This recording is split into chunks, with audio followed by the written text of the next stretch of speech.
Doctor Althaf, നമ്മളൊരു ഒരു ഒഴുക്കുള്ള സമൂഹമാണ് അല്ലേ? ഇതിപ്പോൾ നമുക്ക് പെട്ടെന്ന് ഈ പറയുന്ന ഒരാഴ്ചയുടെ ഒരു ദൂരമുണ്ട് ഈ കുട്ടിയുടെ മരണത്തിലേക്ക് എങ്കിൽ കോഴിക്കോട് ഈ പറയുന്ന 2 പഞ്ചായത്തുകളിൽ മാത്രം എന്നൊന്നും നമുക്ക് വിചാരിക്കാൻ കഴിയില്ല. അതിലൊരു ആശങ്കപ്പെടേണ്ട സാഹചര്യമുണ്ട്. ശരിയാണ്, വ്യാപന തോത് വളരെ കുറവാണ് എന്നത് ആശ്വാസം നൽകുമ്പോഴും എന്തൊക്കെയാണ് ആളുകൾ ശ്രദ്ധിക്കേണ്ടത്? ഈ ചർച്ചയിൽ നിന്ന് ജനങ്ങൾ ഉൾക്കൊള്ളേണ്ട 1-2 മെസ്സേജസ് എന്ന് പറഞ്ഞാൽ ഏറ്റവും പ്രധാനപ്പെട്ട ഒന്ന്, ഇതിനെ വലിയൊരു ഭയാശങ്കയോടെ കാണേണ്ട കാര്യമില്ല എന്നുള്ളത് തന്നെയാണ്. കാരണം സാധാരണ പകർച്ചപ്പനി ബാധിച്ച് ഇതിനേക്കാൾ കൂടുതൽ ആളുകൾ മരണപ്പെടുന്നുണ്ട്, ഇവിടെ മാത്രമല്ല എല്ലായിടത്തും. അപ്പോൾ അതിൽ പരമാവധി നല്ല ചികിത്സ ലഭ്യമാക്കുക, സ്വയം ചികിത്സിക്കാതിരിക്കുക, അതൊക്കെയാണ് ഏറ്റവും ശ്രദ്ധിക്കേണ്ടത്. പിന്നെ മറ്റൊരു കാര്യം, നിപ്പയുടെ കാര്യത്തിൽ ഇതുവരെയുള്ള നമ്മുടെ അനുമാനങ്ങൾ കാണിക്കുന്നത്, ഒന്ന്, ഇത് ചെറുപ്പക്കാരിലാണ് ഇത് ആദ്യം ബാധിക്കുന്നത് ഏതെങ്കിലും രീതിയിൽ. അത് മിക്കവാറും ചിലപ്പോൾ ഈ പറഞ്ഞ പോലെ പഴവർഗ്ഗങ്ങൾ, വവ്വാലോ ഒക്കെ കടിച്ച പഴവർഗ്ഗങ്ങൾ കഴിച്ചതുകൊണ്ടായിരിക്കാം. എന്തായാലും അത്തരം കാര്യങ്ങൾ സൂക്ഷിക്കുക. അതോടൊപ്പം തന്നെ ആശുപത്രികളിൽ അനാവശ്യമായിട്ടുള്ള സന്ദർശനങ്ങൾ ഒഴിവാക്കുക, ഓവർ ക്രൗഡിങ് ഒഴിവാക്കുക. ഇപ്പം തന്നെ നേരത്തെയുള്ള 2 സംഭവങ്ങളിലും ആശുപത്രികളിൽ കൂടിയായിരുന്നു കൂടുതൽ വ്യാപിച്ചത്. അപ്പോൾ അതുകൊണ്ട് തന്നെ ആശുപത്രികളിലെ അനാവശ്യമായ സന്ദർശനം ഒഴിവാക്കുകയും ഓവർ ക്രൗഡിങ് ഒഴിവാക്കുകയും ആശുപത്രികൾ അഥവാ പോകേണ്ടി വന്നാൽ മാസ്ക് ധരിച്ച് മാത്രം പോവുകയും ചെയ്യുക. ഇതൊക്കെയാണ് ഏറ്റവും ശ്രദ്ധിക്കേണ്ട കാര്യങ്ങൾ.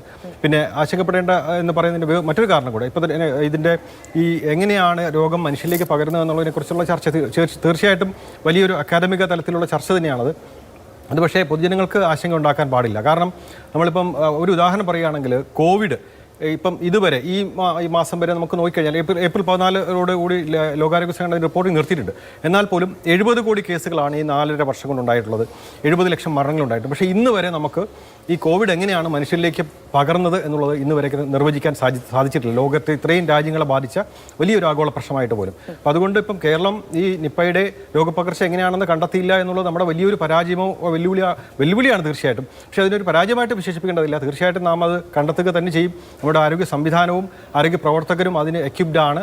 അത് നമുക്ക് എന്തായാലും വരും നാളുകളിൽ അത് കണ്ടെത്താൻ കഴിയുമെന്ന് തന്നെയാണ്. പക്ഷേ ജനങ്ങൾ ഇക്കാര്യത്തിൽ ഇതിനെക്കുറിച്ച് ആശങ്കപ്പെടേണ്ടതില്ല. നമുക്ക് ഇനി ഉള്ള വെല്ലുവിളികൾ നേരത്തെ പറഞ്ഞതുപോലെ തന്നെ മെച്ചപ്പെട്ട ചികിത്സ എല്ലാവർക്കും ഉറപ്പുവരുത്തുക, ഈ രോഗം കൂടുതൽ പേരിലേക്ക് പകരാതെ നോക്കുക, അതുപോലെ ആദ്യം രോഗം വരാനുള്ള സാധ്യതകൾ ഈ രീതിയിലുള്ള പഴവർഗ്ഗങ്ങൾ കഴിച്ചിട്ടോ അല്ലെങ്കിൽ വവ്വാലുമായിട്ടുള്ള ഇൻട്രാക്ഷനോ അല്ലെങ്കിൽ വന്യമൃഗങ്ങളുമായിട്ടോ കാട്ടിലേക്കുള്ള ഇൻട്രാക്ഷൻസും അതൊക്കെ അതെ പ്രത്യേകിച്ചും ഈ ഒരു കാലാവസ്ഥയിലും ഈ ഒരു മാസങ്ങളിലും ശ്രദ്ധിക്കുക എന്നുള്ളതാണ് നമുക്ക് ഇക്കാര്യത്തിൽ പറയാൻ സാധിക്കുക ജനങ്ങളോട്.